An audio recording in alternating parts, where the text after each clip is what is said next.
Numa eleição marcada por ataques, mentiras, fraudes e violência, há duas grandes vítimas. Uma delas é o eleitor, a outra, a própria cidade. A eleição de 2024 não discutiu os problemas reais e os desafios para os próximos anos em São Paulo, tanto do ponto de vista social quanto arquitetônico e urbanístico. A maior metrópole do país já sente os efeitos das mudanças climáticas na qualidade do ar e nas altas temperaturas, principalmente nas áreas mais pobres. A Cracolândia é uma questão permanente, nunca resolvida, tanto do ponto de vista social quanto de saúde pública. Tem um problema crônico de habitação em São Paulo, que tende a se agravar com a especulação imobiliária, que agora volta os olhos para o centro da cidade. Na última semana, os paulistanos conviveram com um enorme apagão, depois de um temporal derrubar árvores sobre postes de fiação elétrica. Os enormes desafios de uma cidade não são só questão de infraestrutura, são, acima de tudo, questões políticas. Terça-feira, 22 de outubro de 2024.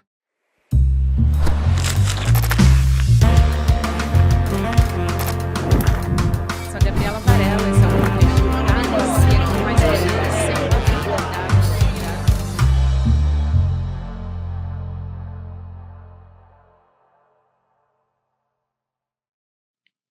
Olá, seja muito bem-vindo, seja muito bem-vinda. Eu sou a Gabriela Varela e esse é o videocast Em Detalhes. E aqui, sempre com um convidado, uma convidada, a gente analisa uma temática, uma notícia importante do momento.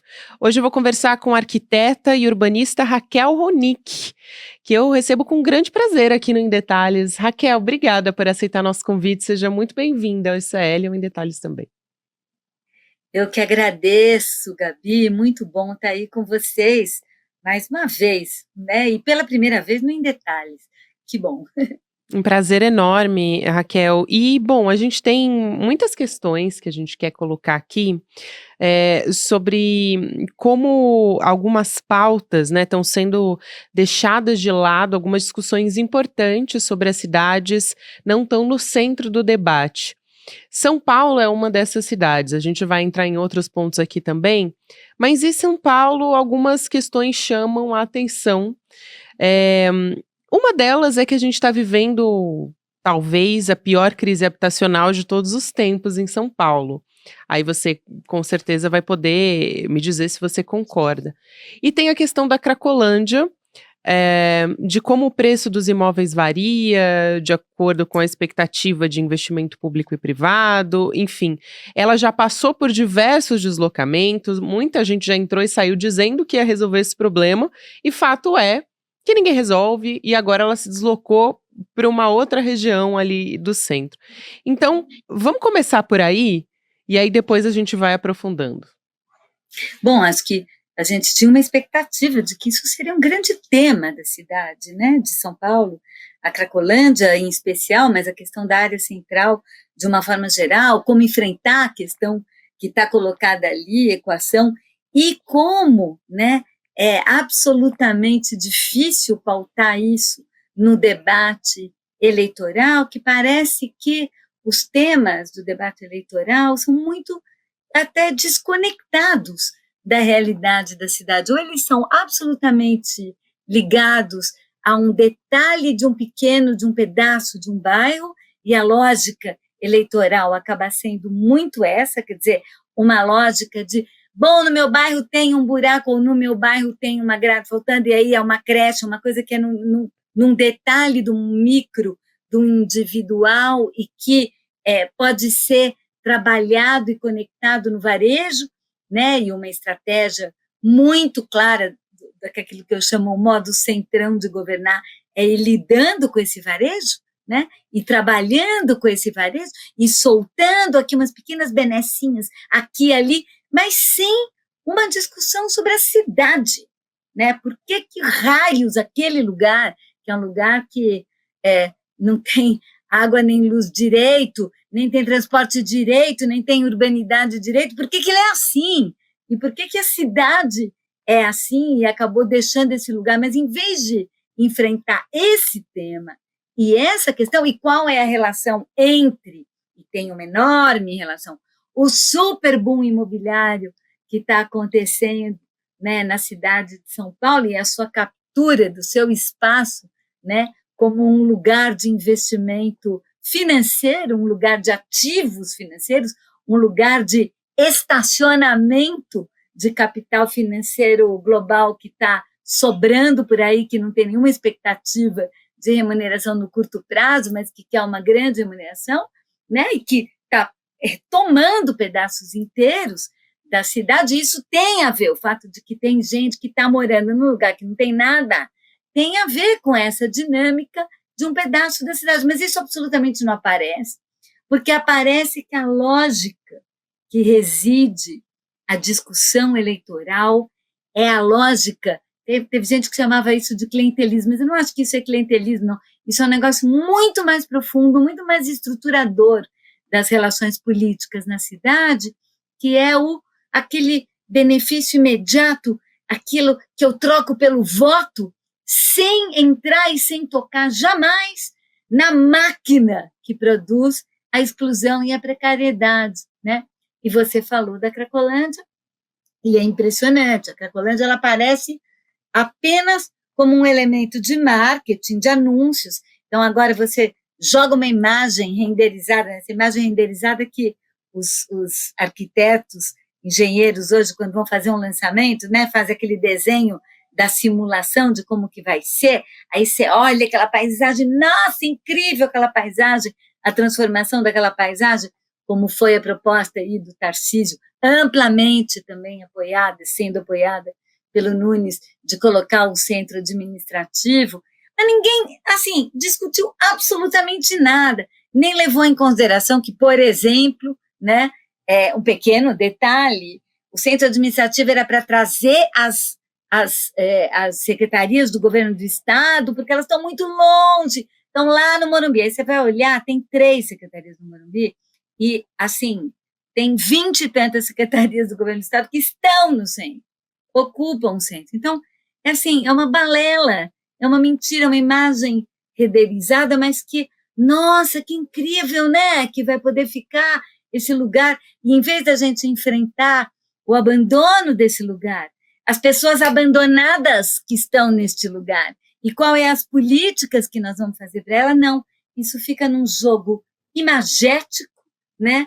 Um jogo mercadológico de marketing, mas não uma discussão sobre a cidade, Gabi, e isso é super preocupante, eu não tenho a menor dúvida.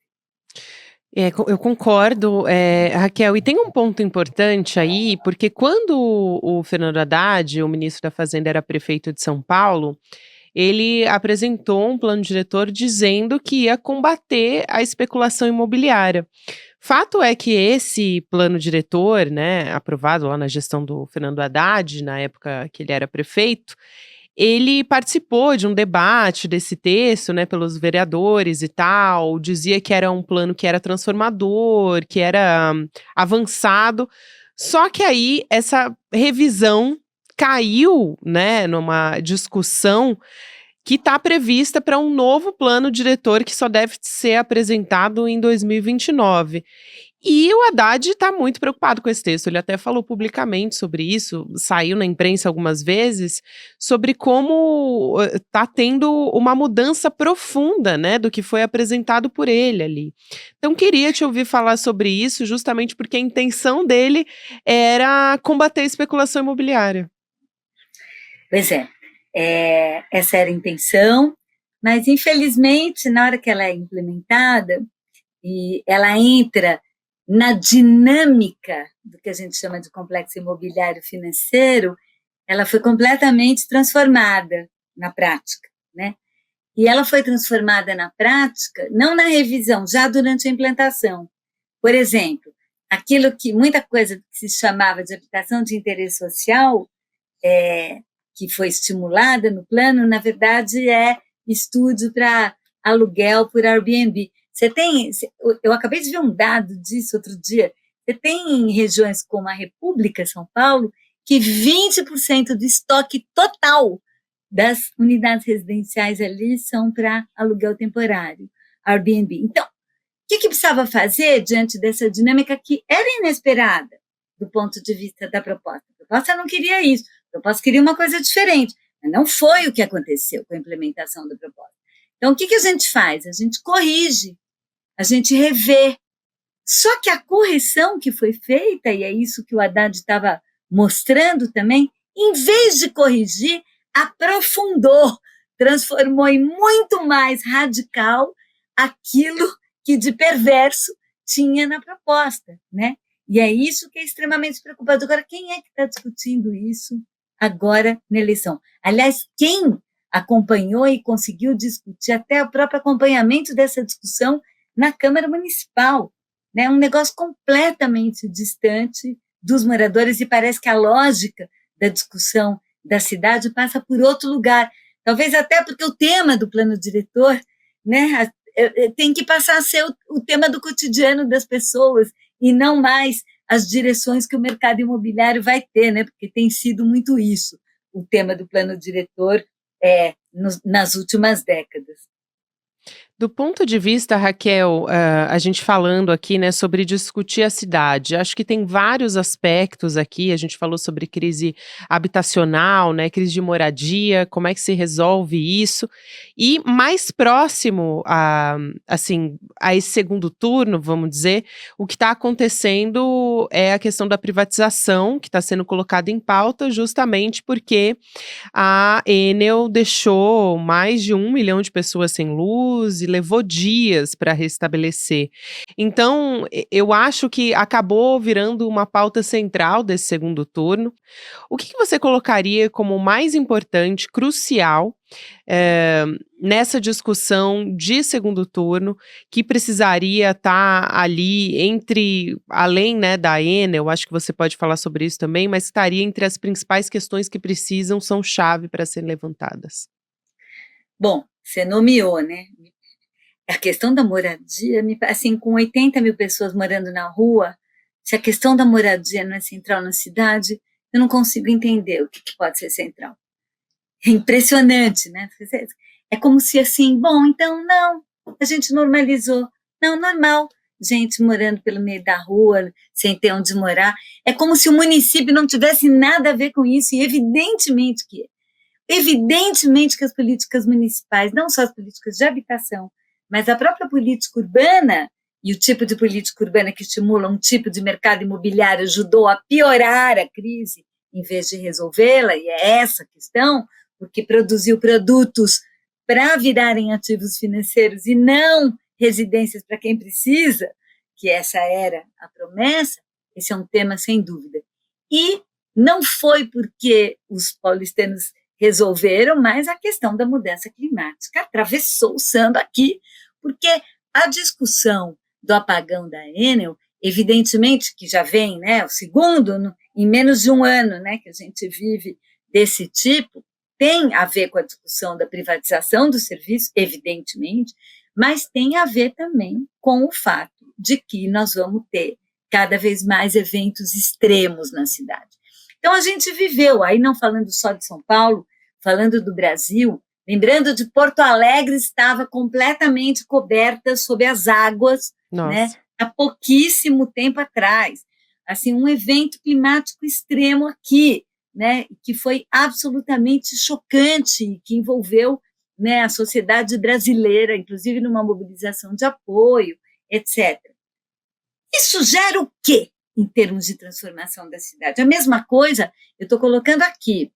Por exemplo, nós estamos falando de que nós vamos ter cada vez mais vento, tempestade, ventania. Ventania derruba árvores. Fios que ficam pendurados, né, que não são enterrados, são suscetíveis a serem atingidos por ventanias que derrubam árvores. Isso é uma coisa que não é que a gente descobriu agora, a gente já sabe há muito tempo. Mas o que a gente está fazendo? Quem é que está pautando, por exemplo, a necessidade do enterramento dos fios imediatamente? Não tem que mais ter fio pendurado em poste. Acabou esse negócio de fio pendurado em poste. Tem que ter galeria subterrânea, como qualquer cidade decente no planeta tem galeria subterrânea, porque essa é a forma de você poder distribuir não só eletricidade, mas também fibra ótica, internet, toda a rede de telecomunicações, de uma forma segura, adequada para a paisagem. Ah, mas não estava o enterramento no contrato da concessão. Bom, primeiro grande problema, né? Porque se faz contrato de concessão dos serviços, como se a concessão de serviços fosse uma coisa abstrata, não tivesse inserido nas cidades, no território, não tivessem que ter uma forma de trabalhar isso e de se colocar na cidade que fosse adequada para os seus moradores. Então, já é uma primeira questão, mas, ao mesmo tempo, os municípios, e nesse momento eleitoral, é o momento que a população pressiona, né, os candidatos a assumirem os compromissos em relação a esse tema. Então, me parece que essa eleição está pressionando, né, os candidatos a prefeito que eles assumam as atitudes que são necessárias assumir, inclusive repensar toda a organização e o planejamento da cidade, para saber que, ao ter eventos climáticos extremos, como esses que vão acontecer, as perdas humanas, materiais enormes, não vão se repetir com tanta intensidade. Isso é impossível? Claro que não. Então, o que deveria estar pautado, e eu fico chocada como é possível, por exemplo, o prefeito atual de Porto Alegre, que claramente foi negligente em relação à questão das enchentes, inclusive a prefeitura, que era responsável por manter o sistema de comportas de Porto Alegre, não fez, largou, deixou isso largado, e mesmo assim ele lidera as pesquisas de intenção de voto. Então, não sei, deve ter algum problema complexo aqui que a gente não está conseguindo entender. Quer dizer, e mesmo aqui em São Paulo, a discussão da transformação da cidade para se adaptar às mudanças climáticas, que, aliás, né, deveria ser a pauta número 1 do debate nesse momento. Nós não queremos mais apagão, não queremos ficar vendo bairro escorregando e gente morrendo, não queremos ver enchente com as pessoas e os carros boiando, né? Então, nós temos que pensar que este modelo de cidade que temos tem que ser transformado, e isso é imediato. Eu acabei de voltar de uma viagem à China e vi o investimento que a China está fazendo em mudar a lógica das cidades para que as áreas que são inundáveis possam inundar tranquilamente, né? Criando espaços, soluções baseadas na natureza, redesenhando toda a beira do rio Yangtze. Eu estava em Xangai, né, pensando nisso. Então, eu estou dando esse exemplo da China só para dizer que nós não estamos falando de coisa do outro mundo, impossível, não. E ainda mais, quer dizer, numa cidade que ainda nem está totalmente produzida, que tem uma precariedade enorme, a chance de você pensar a cidade de uma outra forma, na relação com a natureza, neste momento, é enorme. Mas o que a gente vê? Qual é o darling das políticas, né, que vão dar, por exemplo, apoio ao atual prefeito de São Paulo? O asfalto, que é, assim, o vilão da questão climática, não só pela cadeia do petróleo, que é quem é mais responsável pela emissão de gás de efeito estufa, que está provocando aquecimento global, que está fazendo com que esses eventos piorem, como também não é mais, né, nenhuma dessas coisas, nenhuma dessas formas de ocupar a cidade. Nós temos que ter cidades muito mais permeáveis, com muito mais áreas verdes, onde as águas consigam escorrer. E nós continuamos dizendo, asfalto aqui, muito obrigado, prefeito, pelo asfalto. Então, eu fico pensando assim, muito obrigado, prefeito, pelo asfalto. Sim, logo mais estaremos todos debaixo d'água, morrendo afogados. A qualidade do ar também, né? Estarão boiando. Foi outro aspecto que foi até pauta no primeiro turno, porque a gente não conseguia respirar. Você tocou num ponto que é fundamental, né, Raquel? Que é a urgência climática e o fato de não existirem propostas dos prefeitos, os candidatos não falarem a respeito disso. Esse aspecto do Sebastião Melo, no Rio Grande do Sul, ele está à frente nas pesquisas e que provavelmente vai se consolidar agora no segundo turno, tem até uma pesquisa que eu, assim, quando vi, fiquei muito surpresa, que saiu reportagem em alguns portais e tal, na Folha de São Paulo também, mostrando que a tragédia ambiental, vamos dizer assim, entre aspas, ela ajuda na reeleição em ano eleitoral. Então, é o resultado, quando os desastres acontecem, isso eles mediram em 2016, que foi um pleito municipal, tiveram um impacto positivo de 447% na chance de reeleição dos prefeitos. Então, segundo o pesquisador da FGV, ele acredita que os eventos climáticos, eles trazem, quando acontecem perto das eleições, uma projeção de imagem de liderança, e aí o gestor ele pode se beneficiar do recebimento das verbas também para o município. Então é um aspecto assim que é realmente chocante, e talvez seja esse fenômeno que a gente esteja vendo no Rio Grande do Sul. Também em Maceió tem um caso da Braskem, do afundamento do solo, que é gravíssimo e que a gente no Brasil quase não olha também, né, para o que aconteceu. Não, bom, vamos até fazer justiça aqui, né? Eu vi que no programa do Guilherme Boulos tem várias propostas, está presente ali, está desenhada. Agora, o que a gente está lamentando foi a falta de espaço para apresentar essas propostas. É como se, não, gente, é isso, tal, é como se fosse outro assunto.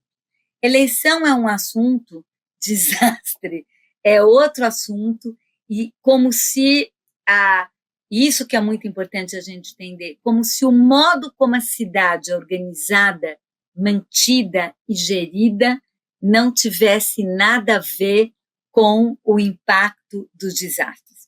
Como se a qualidade do ar, tudo bem, tinha queimadas que vieram de fora, mas a gente tem um ar terrivelmente empesteado em função da queima de combustível fóssil, em função da gasolina e do diesel, né? E até hoje, nossos ônibus, a rede de ônibus da cidade de São Paulo, não é eletrificada, apesar de milhões de promessas. É mínima a rede que está usando, que está sendo movida à eletricidade e não a diesel. Apesar disso, já estava presente no contrato, e eu acompanhei na hora de contratar o novo contrato das concessionárias, como isso foi sendo empurrado, a meta do ano empurrado mais. Por quê? Por causa do equilíbrio financeiro dos contratos. A coisa mais importante é o equilíbrio financeiro do contrato da concessionária, quanto ele vai ganhar, e não o que nós precisamos como cidadãos. Então, o ar vai melhorar quando a gente parar de queimar gasolina e óleo diesel, quando a gente tiver um investimento em transporte coletivo de massa não poluente. Não tem outra forma da gente circular na cidade se não for essa. Todas as outras formas estão nos matando de problemas pulmonares, de problemas nos brônquios. Enfim, é isso que está acontecendo, e é muito importante os cidadãos tomarem consciência, né? Assim, um pouco antes que o mundo acabe, antes de uma catástrofe total, de que está nas nossas mãos poder construir uma outra política, Gabi. Raquel, eu quero agradecer muito a sua presença aqui. Eu espero que a gente possa discutir a nossa cidade e outras cidades também do Brasil, né? As nossas cidades para além do período eleitoral, continuar trazendo, colocando em pauta, e que a gente possa colocar isso no centro desses debates também, porque, de fato, nesse segundo turno aqui em São Paulo é isso, né, que você falou, existe ali nas propostas do Boulos, existia também da Tabata, mas, em geral, os candidatos não apresentam as propostas e também conseguem se eleger sem isso estar no centro do debate. E tiveram pouquíssimo espaço, né? A Tabata, o Boulos, tiveram pouquíssimo espaço para mostrar a proposta pensada, consistente, trabalhada, etc. Porque o debate foi para outra questão, foi para outro lado, foi para o outro embate. Enfim, nós vamos ter que analisar muito, né? Por que raios não conseguimos discutir a cidade no momento máximo de discussão sobre as cidades, que são as eleições municipais. É um contrassenso imenso, mas uma voz como você é importantíssima para a gente poder puxar essa discussão para onde ela deveria estar. E a gente vai continuar insistindo. Raquel, obrigada pela conversa, um prazer te receber aqui. Espero te receber mais vezes, pessoalmente também. Vou fazer convites mais para frente, espero que você venha aqui no estúdio também. Obrigada, querida professora. Eu que agradeço. E aqui eu quero convidar você para mais um evento histórico no ICL, histórico e cultural também. A gente vai ter estreia mundial do documentário Conversas com Pepe Mujica, as reflexões do personagem mais inspirador do nosso tempo sobre o futuro da humanidade. O Mujica, claro, você conhece ele, foi presidente do Uruguai de 2010 a 2015, revolucionou a política da América Latina e ele ficou conhecido principalmente por implementar políticas sociais, progressistas. Houve, por exemplo, legalização da maconha, do casamento homoafetivo no país. Então essas são algumas das políticas, mas a gente conhece muito de políticas sociais do Mujica, mas não tanto sobre a história dele, né?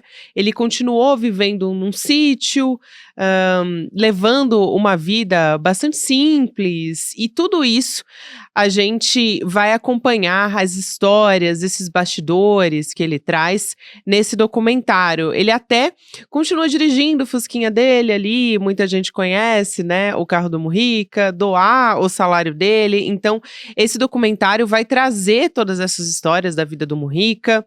É um documentário, assim, muito emocionante dos bastidores da vida dele, e chega no Brasil agora com exclusividade no ICL. Então você pode assistir essa estreia do Conversas com Pepe Mujica no dia 31 de outubro. Você tá vendo aí na tela, você que nos acompanha em vídeo, para você que tá só me ouvindo, é uma quinta-feira, 8 horas da noite. Então você faz a inscrição em emdetalhesicl.com.br para poder assistir a nossa sessão de cinema de estreia, garantindo sua vaga por meio da inscrição nesse link que tá aqui na tarja, em detalhesicl.com.br. E a gente se vê por lá. Obrigada a você que me acompanhou até aqui. Próximo episódio vai sempre ao ar às 10h30 da manhã, de segunda a sexta-feira. Para você que me acompanha pelo YouTube, você fica com o Mercado Investimentos. Na sequência tem Rolê ICL e 6 horas da noite. Tô sempre aqui no ICL Notícias, segunda edição. Lembrando que você pode ouvir Em Detalhes em qualquer momento do seu dia, nas plataformas de áudio também. Então, fazendo suas atividades, dando sua corridinha, lavando sua louça. Eu te espero por aqui em todas as plataformas. Obrigada e até amanhã. Provavelmente você tem necessidade de trocar seu celular todo ano. Você acha que o seu computador não serve mais. Você acha que está fora da moda.